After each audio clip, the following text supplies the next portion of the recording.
Oh, hi, and welcome to, well, what is very abnormal review of She Hulk. Things have changed. My world has changed. The way I do things has changed. I'm not streaming as much. I haven't gotten reviews out that I did before for another company, DC. It'll come, I promise. She's coming. But this is Marvel. And you know how much I love my Marvel. And though you may watch this later and go, he has plenty out, why is he talking about this? This was when this was first recorded.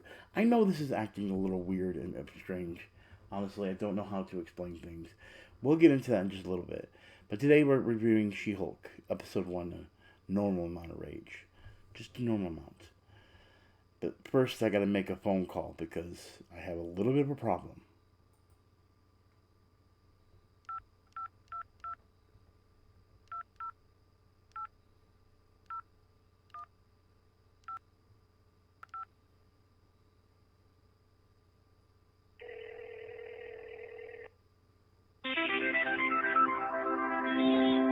Hi, you've reached the Superhuman Law Division at GLKNH. Okay, this time recorded as She-Hulk. What? Yep. Wait, Yep. you know they can't see me, right? Okay, whatever. Yes. Your call is very important to us. Our associates are unavailable to take your call at this time, but please stay on the line to hear about our services here at GLKNH. Have you been fined for thousands of dollars worth of damage to the city you were trying to protect? Did you accidentally create a sentient robot who got the feels and tried to destroy the world? Maybe you're an Asgardian god who leaves a giant burning imprint on private property every time you arrive on Earth. Ooh, I know who she's talking about. We've got your back. Our associates at the Superhuman Law Division of GLKH will fight for your rights to fight for everyone else's rights, because that's what superheroing is all about. But don't take my word for it. Here's some testimonials from our satisfied clients. And then this is where we'd include the clients, right? Yeah, like with their photo next. Once again, phone line. They can't see us.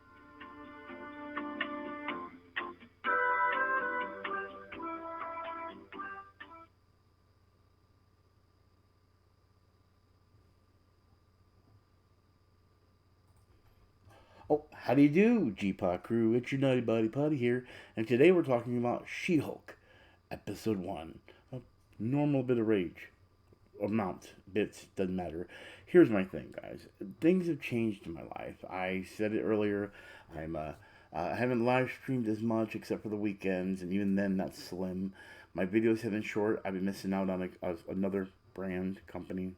I said that earlier, and with me having changed, so does the Marvel universe seem to have changed, and that is very, very adamant when it comes to what I think is She-Hulk. Now, you might be saying, "So you've seen it?" No, I haven't. I'm actually about to watch it right now and do my breakdown, my review. And actually, what I'm going to do is leave my final thoughts towards the end and put a time code right here, which I'll even put later down here.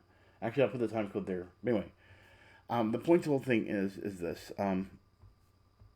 With that being changed, there's a little weirdness and oddness to what this show probably is going to bring us, and I'm probably going to say that either later or my thoughts are going to be totally different to what I thought. Jennifer Walters is a character I am familiar with. She's not like high on the list of my favorite characters and Marvel characters, but I'm very familiar with her because of her her connections with a lot of other characters, and you cannot look away from what this character is, was, will be when it comes to Marvel Cinematic Universe, comic books, so on and so forth. Especially since I have some people that want to talk about how she also does a certain thing called breaking the fourth wall, like one of my other favorite Marvel characters. But that's not really what she's about, unlike the other character. She has way more to her because of her lawyer intentions to help other powered individuals and also stop evil powered individuals. She's a good lawyer. She's a nice lawyer. She's a lawyer that defends based on strength and good morals of those heroes that may cause destruction. And with that being said, if you want to know how I finally feel about it, again, timestamp right there. Oh, she just ran by too. But let's go ahead and get started with my full breakdown and review of She-Hulk Episode 1. Normal. Just a normal amount of rage. I've talked too much. We need to get this review started. Let's get started.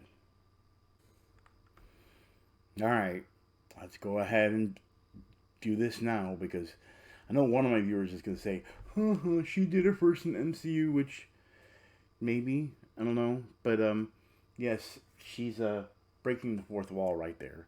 Talking to the camera, doing exactly what fans would know Jennifer Walters does eventually do.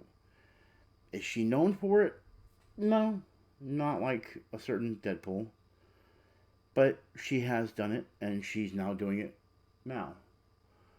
I mean, I know somebody's proud that she's doing it first in the MCU. But this is clearly what's going on here. Right off the start, she's breaking the fourth wall. I just thought I'd point that out. This is what's going on in case you don't understand. Let's continue. Okay, so this was the real fourth wall break here. It started and I paused it because I realized, first one was just a ruse, but this one's the real one. And she's already a Hulk, which I'm sure she's about to explain in this part. Yeah. I'm going to be very honest with you. If you're watching this, and I need to explain who that is, I want you to do me a favor. Stop watching my review. Stop watching She-Hulk. And go watch The Avengers. You shouldn't even be watching this unless you've seen Avengers. It's like watching the last episode of Breaking Bad and never seeing the first episode. It just doesn't make sense. There's no reason to watch She-Hulk if you haven't seen Avengers. I'm going to be honest with you.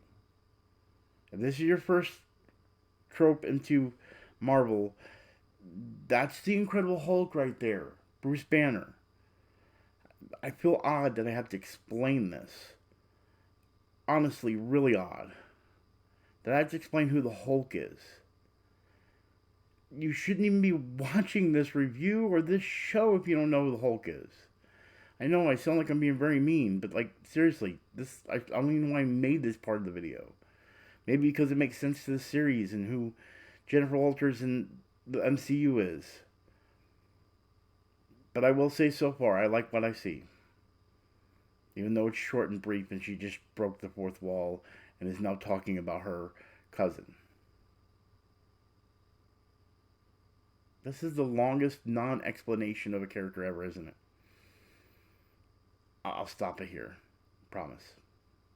Now, ladies and gentlemen, a SAKAARAN ship. If you remember from Thor Ragnarok, when Hulk was captured, they were on Sakaar, and this is a SAKAARAN ship you see above. But what makes this even more interesting is this might also potentially set up the plot line for Scar. This is what I'm talking about is Hulk's son. This is a whole situation that I don't know if they were going to delve into. It looks like the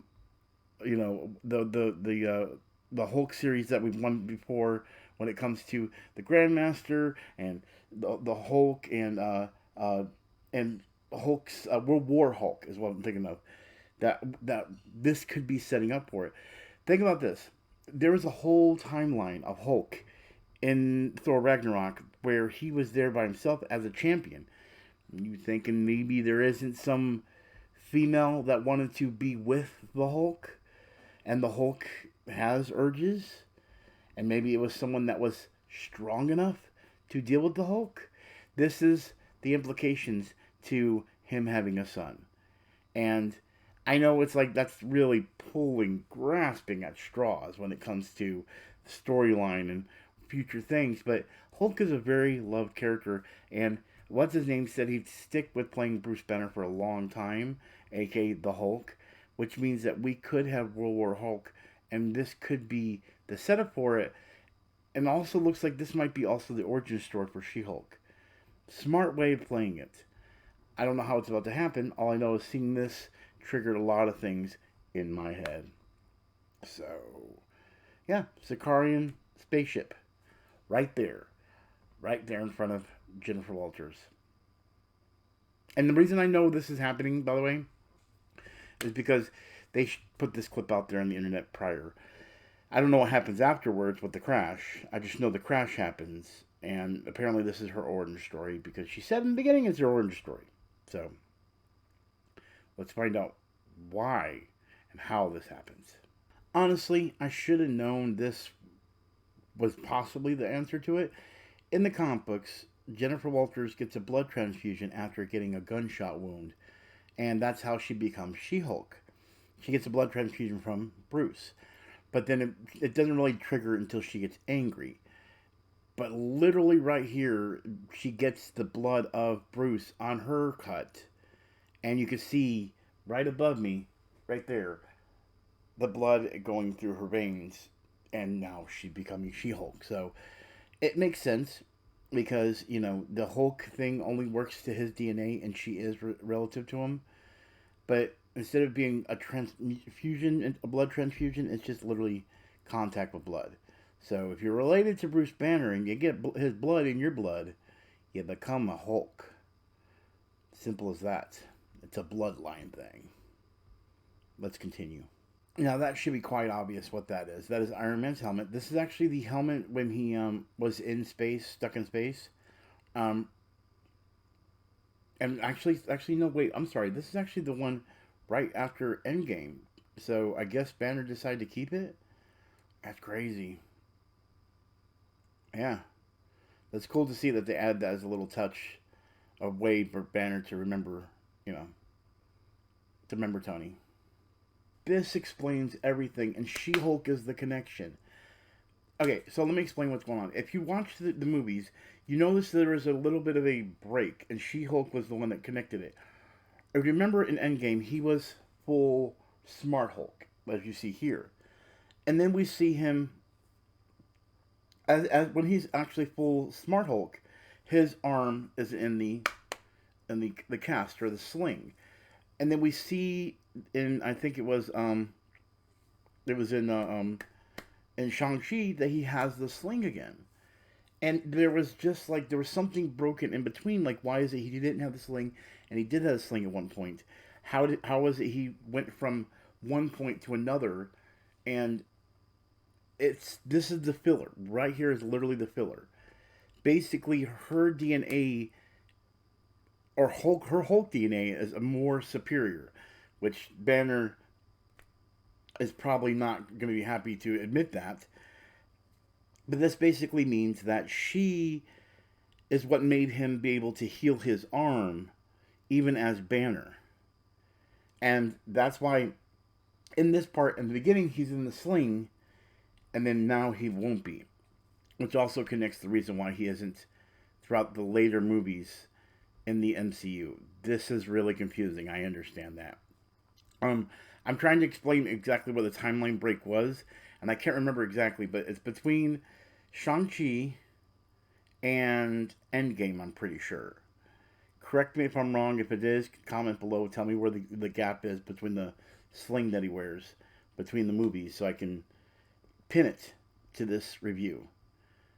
I'm pretty sure I'm right where it's at, though, because there's a lot of MCU broken lore that all the other shows and things like that fix. And this is one of those broken lores that's finally been fixed. In the She-Hulk series, of all things. That's pretty cool.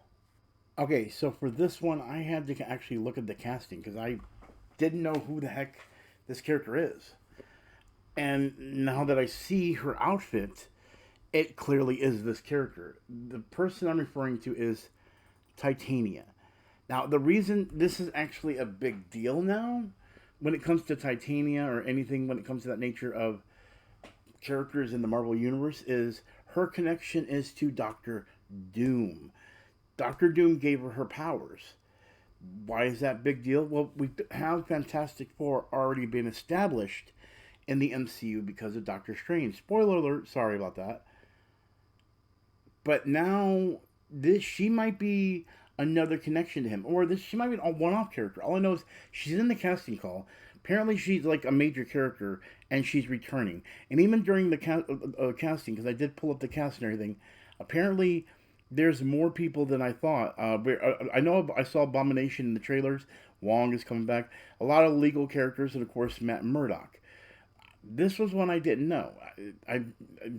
I clear. This is nothing against the actress and who they picked for it, but outside of her outfit, she did not look the character. Maybe she fits the part based on her characteristics, things of that nature. But I just had no idea that this was actually this. I didn't put that together. Now it is clear and it really helps out. And she is super powered, by the way. For those that aren't aware, she does have super strength. So it really helps with the She-Hulk series and when it comes to characters and so on and so forth. So it really does help. But she also has such a past. Secret Wars. She's part of the Secret Wars. And we already know, if you haven't seen online, they've already revealed that Secret Wars is going to be the big Avengers movie to end this saga. So this might be part of it. This might be It might be shadowing it. This might be bringing in Doctor Doom in some way eventually. I don't know. Honestly, I have no idea. But I will say this. I will say my final results of this show are going to be honestly much different than I thought they were going to be. And there you guys have it. That is that breakdown, small breakdown, but breakdown of She-Hulk, Attorney at Law. I didn't even say that before. Episode 1, normal amount of rage. I actually really enjoyed this. This is something that's going to be a lot more entertaining and exciting to watch. Not because it's different, because I understand the CGI. I think people are still going to be griping on the CGI. There are some moments, especially when you watch her and Banner's Hulk together, where you can see the Banner Hulk doesn't stick out as much as she does, as far as like rubber effects, things like that. I think it's because when you make a female Hulk, it's harder. But I really did enjoy this. So for those that are coming in, if you're wanting a little bit of comedy with action, that's what you're coming. This is not going to be as dramatic as I think it's going to be unless we get that later in the series. But right now, it's just a lot more fun and humor and action that you're going to get with this series. But that being said, I'm going to speak about a spoilery thing here when it comes to her and my thoughts on things. So if you actually just skipped ahead just to get my thoughts, there you go. I enjoyed it. I really did enjoy it. I think some people are not going to like it. I think the CGI is going to bother some people. But if you look past it, I think you can enjoy it. This is where I want to go into it. I thought I liked her use of something a little more when it comes to breaking the fourth wall.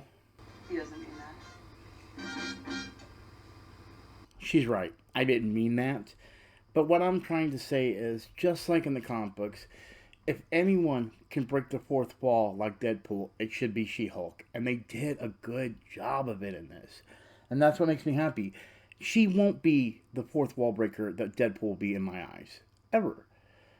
But she did and handled it great. And just what you saw, my reaction, that was a point I saw in there and I go, she did it great. I have to react to this. I have to do something in honor of this fourth wall break that she's doing. And I had to put something in there in honor of her and Deadpool because I just love fourth wall breaking in general. And that's one reason why I like Deadpool. And to see this when it comes to She-Hulk, when it does happen in comics, not as often as Deadpool, of course, but to see that it happens is great. They are honoring her fantastically. And I'll be honest with you, I personally can't wait to see how this show turns out and what its connection to Secret War and the later Marvel Universe will be. Because remember, we did not have the TV shows until after the Infinity Saga. Now these characters can come in or will come in to be part of the bigger Avengers movie later down the road. How will that work? I don't know. All I know is it's going to be an entertaining ride, and I can't wait to see how even the Secret Wars or any of that might connect to this. But with that being said, thank you for watching this review. I can't wait to review this next episode. This is enjoyable. This is actually one of those series I can rewatch. And I know a lot of people are going to like really downfall it because of the CGI, but actually the CGI is not that bad. I could look past it. But the humor, the action, if they play the rest of the series like they did this first episode, I think it can be a enjoyable ride. But honestly, I want to know what you think. Comment below. Tell me, did you guys actually enjoy it? Are you going to... Actually, I might have a little bit of a crush on Jennifer Walters. This Jennifer Walters. And I never had a crush on Jennifer Walters. Don't really have a crush. She's cute. Anyway, guys. I'll see you guys next week for She-Hulk. Episode 2. Maybe a lot more rage. I don't know what the title's going to be. We'll find out next week. But I'll see you then in my next review of She-Hulk, Attorney at Law.